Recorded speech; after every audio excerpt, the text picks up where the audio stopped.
Salmo 2. La forja de la soberanía interior y la revuelta contra el caos. Llega un momento crucial en el viaje humano en el que una persona despierta a la conciencia de su propia existencia. No como un accidente biológico, no como un producto pasivo de las circunstancias, sino como una fuerza deliberada, una presencia intencional en el universo. Este momento no llega como una iluminación repentina ni como una revelación mística, sino como la confrontación inevitable con una realidad perturbadora. El mundo externo conspira constantemente contra la integridad del yo. Estructuras sociales, expectativas colectivas, presiones económicas, patrones culturales, todos convergen en un movimiento concéntrico que busca disolver la identidad individual en un caldo colectivo de conformidad. Es precisamente en este punto de máxima tensión entre el yo emergente y el caos externo donde el Salmo 2 posiciona su narrativa arquetípica. No es un texto sobre política antigua ni sobre teología abstracta, sino un mapa psicológico que describe con precisión quirúrgica el proceso mediante el cual la conciencia individual emerge de la disolución colectiva y establece su soberanía interna frente a todas las fuerzas que buscan negarla. El Salmo se abre con una pregunta devastadoramente simple. ¿Por qué se amotinan las naciones y los pueblos traman cosas vanas? La pregunta no busca una respuesta factual, sino que funciona como un recurso retórico que obliga al oyente a confrontar la naturaleza absurda de la rebelión humana contra el orden establecido. Pero aquí reside la primera inversión psicológica profunda que realiza el texto. La rebelión descrita no es contra la tiranía ni contra la injusticia, sino contra la propia estructura de significado que hace posible la existencia ordenada. Las naciones y los reyes conspiran contra el ungido, contra aquel que representa el orden divino, el principio organizador que impide el colapso total hacia el caos primordial. En términos psicológicos modernos, el Salmo describe el movimiento mediante el cual la conciencia colectiva, cuando no está anclada en principios trascendentes, degenera inevitablemente en fragmentación, violencia y autodestrucción. Abandonadas a sí mismas, las multitudes no construyen espontáneamente la civilización, retroceden hacia el estado hobbesiano de guerra de todos contra todos.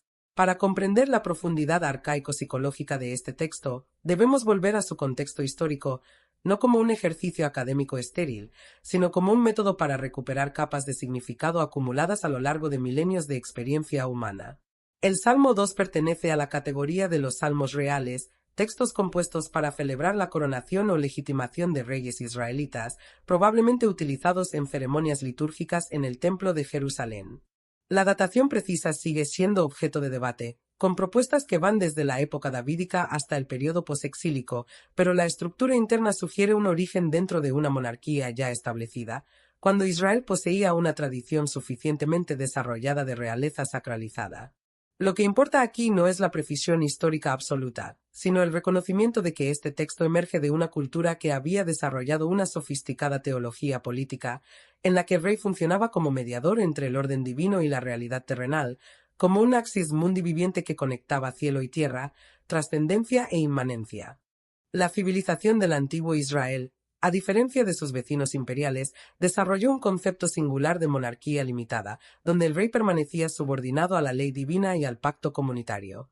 Esta innovación política no fue un mero accidente histórico, sino la consecuencia lógica de una revolución teológica más profunda, el monoteísmo ético que posicionaba a un único Dios trascendente como la fuente última de toda autoridad.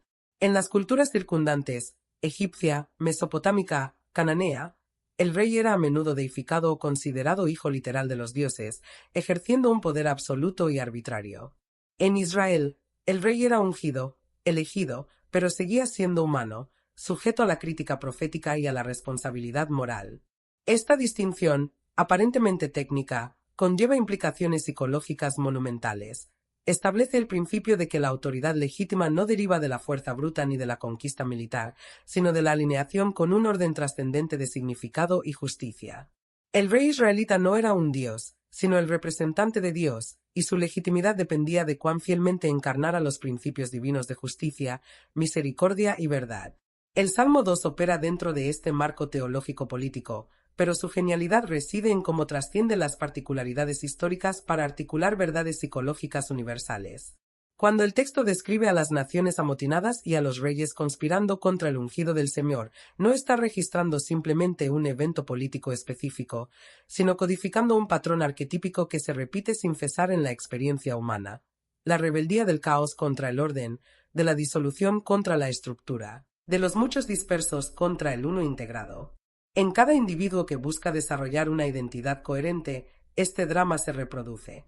Las voces internas de duda, vergüenza, resentimiento, envidia, todas conspiran contra el centro emergente de la personalidad, buscando fragmentarlo, disolverlo y reducirlo nuevamente al estado primitivo de potencial indiferenciado. La persona que intenta establecer valores propios, desarrollar un carácter auténtico y construir una vida de significado y propósito encuentra resistencia no solo en lo externo, presiones sociales, expectativas culturales, sino también en lo interno, en sus propias tendencias regresivas y desintegradoras.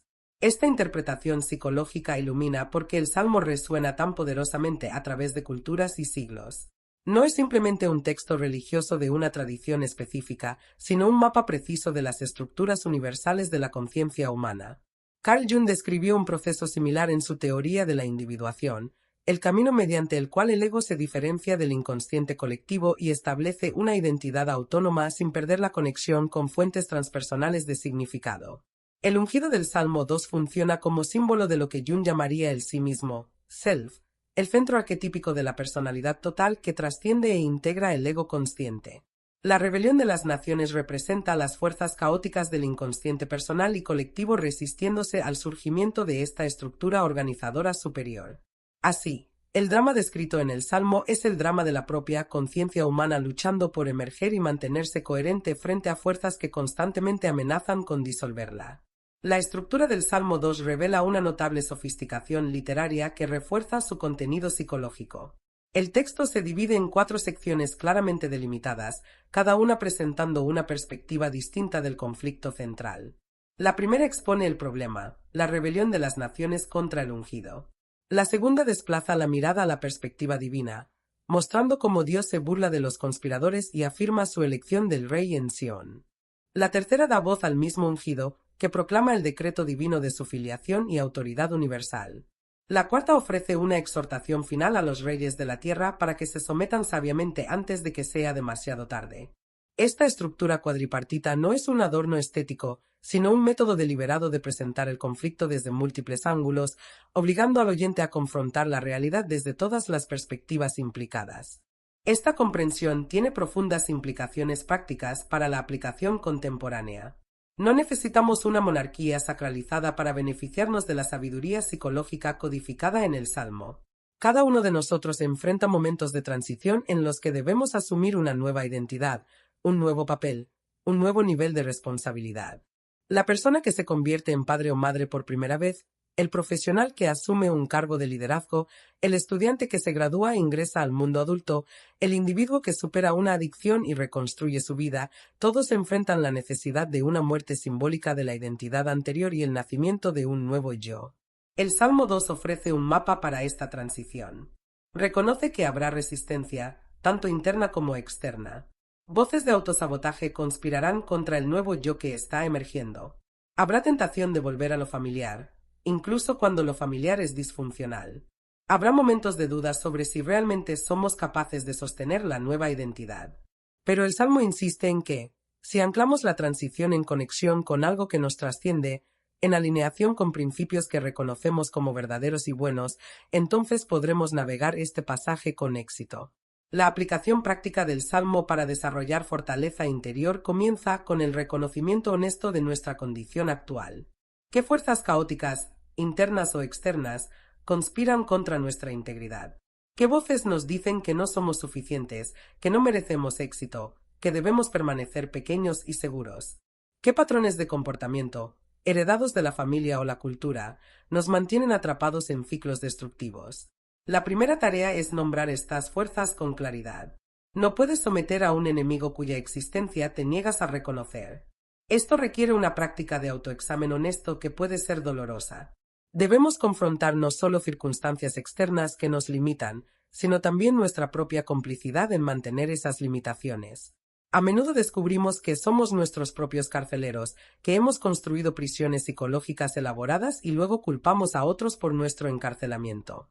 El segundo movimiento consiste en establecer una conexión con una fuente de autoridad y significado que trasciende al ego. Esto puede tomar una forma religiosa tradicional para quienes poseen fe, o puede expresarse en términos seculares como un compromiso con valores que reconocemos como objetivamente válidos: verdad, justicia, belleza, amor, valentía, integridad. Lo crucial es que estos valores no son meras preferencias personales arbitrarias, sino realidades que tienen reivindicaciones legítimas sobre nosotros. Cuando decimos que la verdad es mejor que la falsedad, no estamos simplemente expresando un gusto personal, sino reconociendo un principio que trasciende la conveniencia individual. Establecer una conexión consciente y deliberada con tales principios proporciona un ancla que nos permite resistir las tormentas de las circunstancias y las emociones. Este es el equivalente contemporáneo de la declaración «Tú eres mi hijo». No somos creaciones arbitrarias de fuerzas ciegas, sino portadores de un potencial que posee dignidad y significado intrínsecos.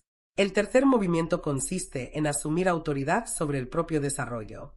Esto significa abandonar la postura de víctima perpetua y abrazar la responsabilidad de ser el arquitecto de la propia vida.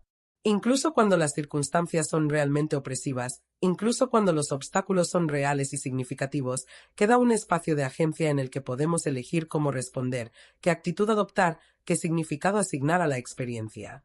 Viktor Frankl, sobreviviente de campos de concentración nazis, testificó que incluso bajo las condiciones más extremas de privación y brutalidad, los seres humanos aún poseían la libertad última de elegir su actitud interior. Esto no trivializa el sufrimiento ni justifica la injusticia, sino que reconoce el poder indomable del espíritu humano. La vara de hierro del Salmo representa esta capacidad de ejercer dominio sobre el mundo interior incluso cuando el mundo exterior está fuera de control.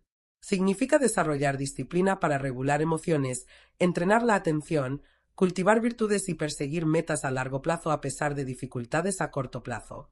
Para una persona que vive en pobreza material, este mensaje puede parecer insensible si se interpreta superficialmente, como si estuviéramos diciendo que las circunstancias materiales no importan, que una actitud positiva resolverá todo. Eso sería falso y cruel. Las circunstancias materiales importan enormemente. Acceso a nutrición adecuada, vivienda segura, educación de calidad, atención médica, todo esto son necesidades humanas básicas y su ausencia causa sufrimiento real. Pero el Salmo 2 opera en un nivel diferente al del análisis socioeconómico. No prescribe políticas económicas, sino que describe dinámicas psicológicas universales.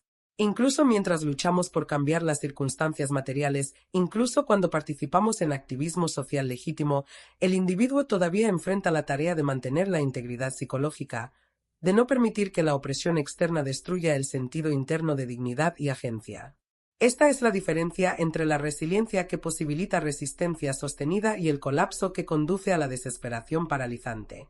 La historia está llena de ejemplos de individuos que enfrentaron circunstancias brutales pero mantuvieron la soberanía interior, lo que finalmente no solo les permitió sobrevivir personalmente, sino transformar condiciones más amplias.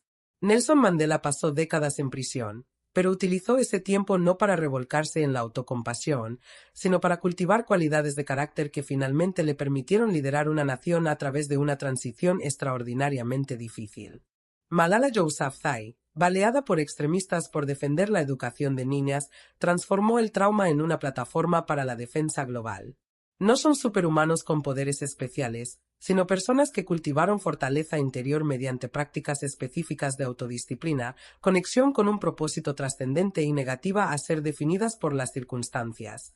El Salmo 2 codifica los principios psicológicos que hacen posibles estas transformaciones. Para la clase media, los desafíos son diferentes pero no menos reales. La tentación principal no es la desesperación de la privación material, sino la anestesia de la comodidad mediocre.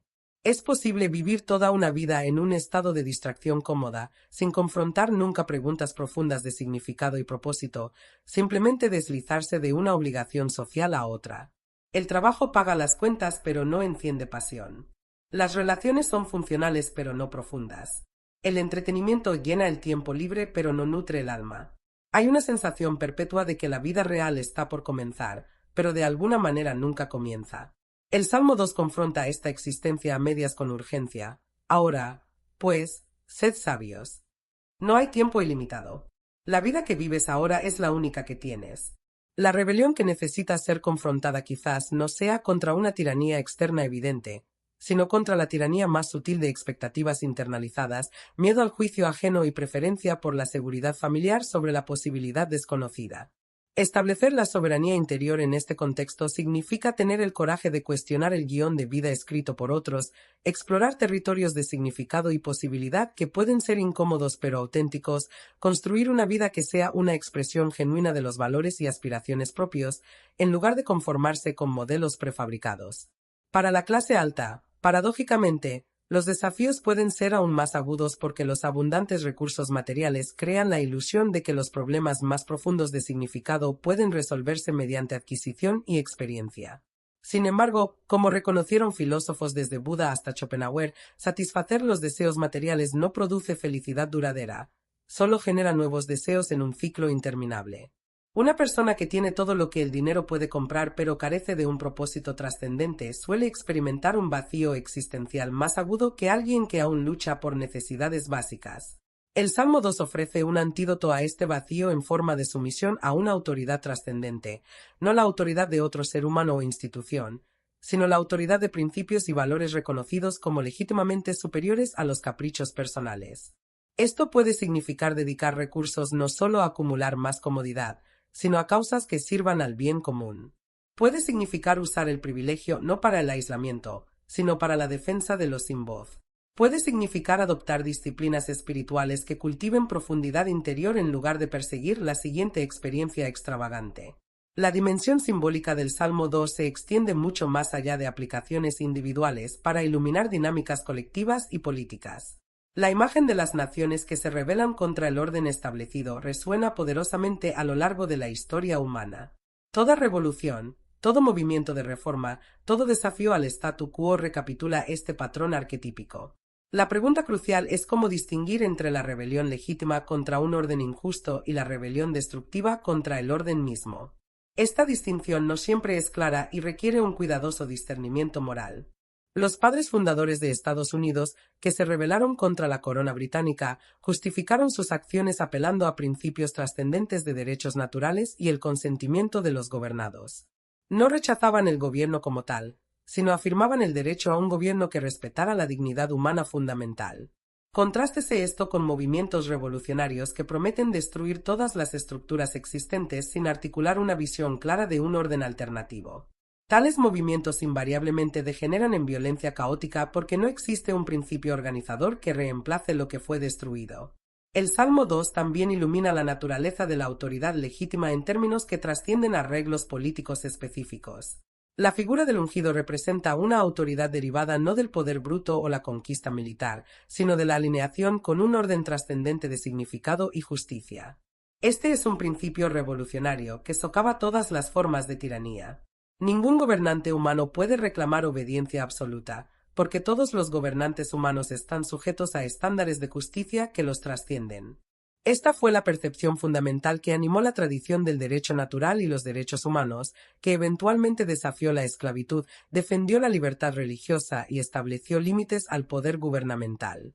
El ungido del Salmo no es un autócrata que ejerce poder arbitrariamente, sino un representante del orden divino que está tan obligado por ese orden como lo están los súbditos. Esta comprensión de la autoridad limitada y responsable es un logro civilizatorio extraordinario que no debe darse por sentado. Pero el Salmo también reconoce una realidad incómoda que las fantasías utópicas contemporáneas a menudo niegan: el orden requiere fuerza para mantenerse.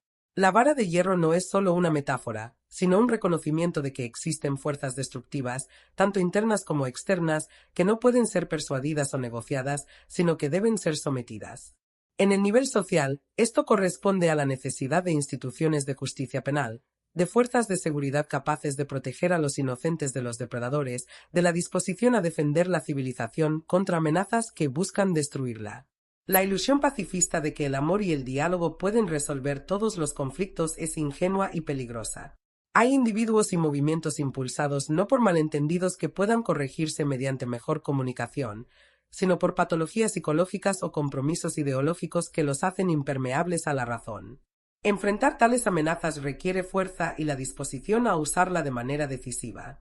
Esto no es una celebración de la violencia, sino un reconocimiento realista de que la alternativa a la fuerza proporcional y limitada no es la paz universal, sino la victoria de fuerzas más brutales.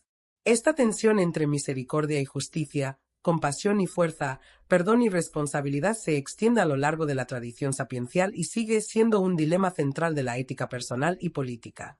El Salmo 2 no resuelve este dilema de una vez por todas, pero lo mapea en términos arquetípicos que siguen siendo relevantes.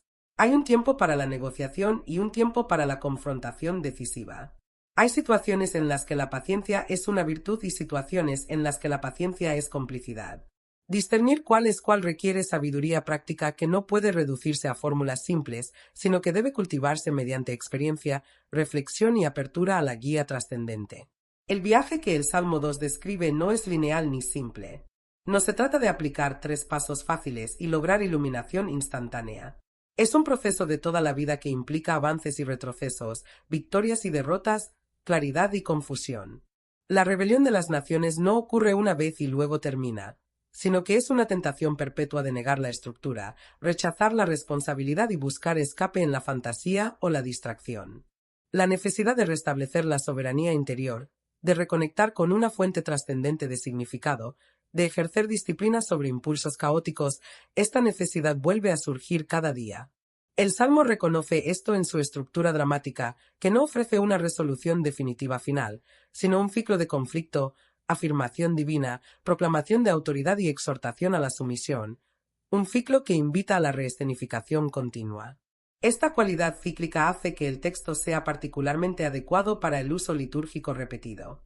Cada vez que se recita o canta el Salmo, los participantes tienen la oportunidad de volver a involucrarse en las dinámicas psicológicas y espirituales que describe, de examinar dónde se encuentran actualmente en relación con las fuerzas de caos y orden en sus propias vidas, de renovar su compromiso con el proyecto de individuación e integración. En las tradiciones judía y cristiana, los salmos se han utilizado de esta manera durante milenios, no como textos para ser estudiados una sola vez y luego guardados, sino como tecnologías espirituales para moldear la conciencia y el carácter. La sabiduría de esta práctica está siendo redescubierta por psicólogos contemporáneos que reconocen el valor de rituales regulares, prácticas meditativas y recitación de textos significativos para el desarrollo y mantenimiento de la salud psicológica. Para traducir esto en práctica contemporánea accesible, podríamos imaginar algo parecido a una meditación reflexiva diaria estructurada alrededor de las dinámicas del Salmo 2. Tal práctica podría comenzar con un examen de conciencia. ¿Dónde experimenté hoy rebelión contra el orden que debo honrar? ¿Dónde permití que voces caóticas en mi mente conspiraran contra mi integridad? ¿Dónde fallé en ejercer dominio adecuado sobre impulsos destructivos? Esta fase corresponde a la primera sección del Salmo, que describe la conspiración de las naciones. La segunda fase implicaría un cambio deliberado de perspectiva. ¿Cómo parecerían las situaciones que me frustraron hoy desde un punto de vista trascendente? Lo que me parece dramático, ¿realmente es tan significativo en el panorama mayor? ¿Puedo encontrar elementos de humor o absurdo en mi autoimportancia inflada? Esta fase corresponde a la risa divina del Salmo. La tercera fase implicaría la reafirmación de identidad y propósito. ¿Quién soy verdaderamente en mi yo más auténtico y mejor? ¿Qué principios elijo honrar? ¿Qué legado busco construir? Esta fase corresponde a la proclamación del ungido sobre su filiación divina. La fase final implicaría un compromiso práctico. ¿Qué paso específico puedo tomar mañana para alinear mi comportamiento con la identidad y los valores que afirmo? ¿Dónde necesito ejercitar disciplina? ¿Dónde necesito ejercitar misericordia? Esta fase corresponde a la exhortación final del Salmo a servir con temor y alegrarse con temblor. Tal práctica no necesita ser religiosa en el sentido tradicional para ser efectiva. Su eficacia deriva de cómo estructura la atención y la reflexión de una manera que facilita la integración psicológica. La investigación en psicología muestra que las prácticas reflexivas regulares, especialmente cuando están estructuradas alrededor de valores y metas a largo plazo, se correlacionan con múltiples indicadores de bienestar, incluidos mayor satisfacción con la vida, mejor regulación emocional, relaciones más satisfactorias y mayor perseverancia frente a desafíos. El Salmo 2 ofrece un marco probado por el tiempo para dicha reflexión. Un marco que contiene la sabiduría acumulada de generaciones que han luchado con preguntas fundamentales de identidad, autoridad, orden y caos. La relevancia del Salmo para enfrentar el caos merece una exploración aún más profunda. Vivimos en una era caracterizada por niveles extraordinarios de complejidad y cambio. Estructuras sociales que antes parecían permanentes se están disolviendo rápidamente. Las tecnologías están transformando el trabajo y la comunicación de maneras que apenas entendemos. Los flujos de información nos inundan con datos contradictorios. La polarización política fractura el consenso social. El cambio climático amenaza la estabilidad ecológica. Frente a todo esto, la tentación es sucumbir a la ansiedad paralizante o al cinismo desesperado. Pero el Salmo 2 ofrece una alternativa: reconocer que el caos externo hace aún más urgente el establecimiento de un orden interno. Cuando el mundo que nos rodea se desintegra, la necesidad de un centro psicológico estable se convierte en una cuestión de supervivencia. Esto no es un llamado al escapismo o al aislamiento. No es una sugerencia de ignorar los problemas reales o retirarse a la interioridad privada mientras el mundo arde. Es el reconocimiento de que nuestra capacidad para responder eficazmente al caos externo depende crucialmente de haber establecido la soberanía interior. Una persona psicológicamente fragmentada, dominada por la ansiedad y reactiva a cada estímulo, no puede contribuir constructivamente a resolver problemas colectivos. Tal persona se convierte en parte del caos, añadiendo más ruido a la señal. Por el contrario, un individuo que ha cultivado fortaleza interior, que ha establecido una jerarquía clara de valores, que ha desarrollado la capacidad de regular emociones y mantener el enfoque en metas a largo plazo, tal individuo puede ser una fuerza estabilizadora en medio de la turbulencia. Puede pensar con claridad cuando otros entran en pánico. Puede actuar con decisión cuando otros están paralizados. Puede mantener compasión cuando otros se endurecen en el tribalismo. El Salmo 2, entonces, no es simplemente un texto antiguo de interés histórico, sino una tecnología perenne del desarrollo humano. Codifica en lenguaje poético y simbólico principios psicológicos que siguen siendo válidos independientemente del contexto cultural específico. La tensión entre caos y orden, entre rebelión y sumisión, entre fragmentación e integración, entre disolución y soberanía, esta tensión es universal para la condición humana. Cada generación, cada cultura, cada individuo debe navegar estas aguas. El Salmo ofrece un mapa no de un territorio específico, sino de las estructuras universales que subyacen a todos los territorios. No nos dice exactamente qué decisiones tomar en situaciones específicas, pero dirige nuestra atención a las dinámicas psicológicas y espirituales que debemos considerar al tomar esas decisiones. La promesa final del Salmo, bienaventurados todos los que en él confían, no es una promesa de una vida fácil o éxito mundano garantizado. La historia está llena de personas que se alinearon con principios trascendentes y, sin embargo, sufrieron terriblemente. Mártires que murieron por sus convicciones, reformadores perseguidos por desafiar la injusticia, profetas rechazados por hablar verdades incómodas. La bienaventuranza que promete el Salmo no es prosperidad material ni seguridad física, sino algo más profundo: integridad psicológica que permite sostener el sentido incluso frente al sufrimiento, una paz que trasciende las circunstancias externas, una confianza fundamental en que el universo posee una estructura de significado incluso cuando no podemos discernirla completamente.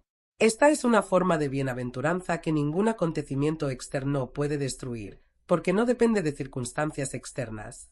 Es el fruto de la alineación interior con la realidad última. Llegamos, entonces, a la síntesis transformadora que ofrece el Salmo 2. El camino que describe no es una huida de la realidad, sino una penetración más profunda en ella.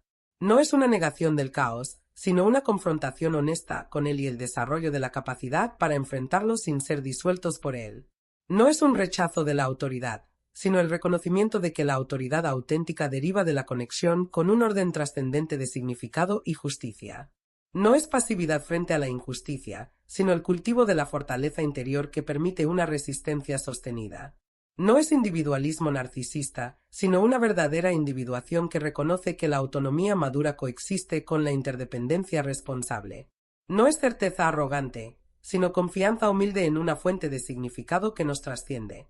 No es una vida sin lucha, sino una vida con los recursos para hacer que la lucha sea significativa. El camino que el Salmo ilumina es estrecho y arduo. Requiere honestidad brutal acerca de nuestras propias limitaciones y fracasos. Requiere coraje para enfrentar fuerzas caóticas tanto externas como internas. Requiere disciplina para subordinar impulsos inmediatos a propósitos a largo plazo. Requiere humildad para reconocer que no somos el centro del universo. Requiere fe para confiar en un orden de significado que no podemos controlar por completo.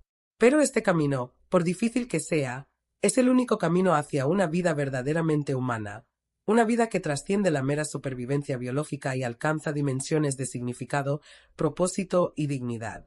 Es el camino de la verdadera diferenciación psicológica, del desarrollo de una fortaleza interior auténtica, del establecimiento de una soberanía emocional real.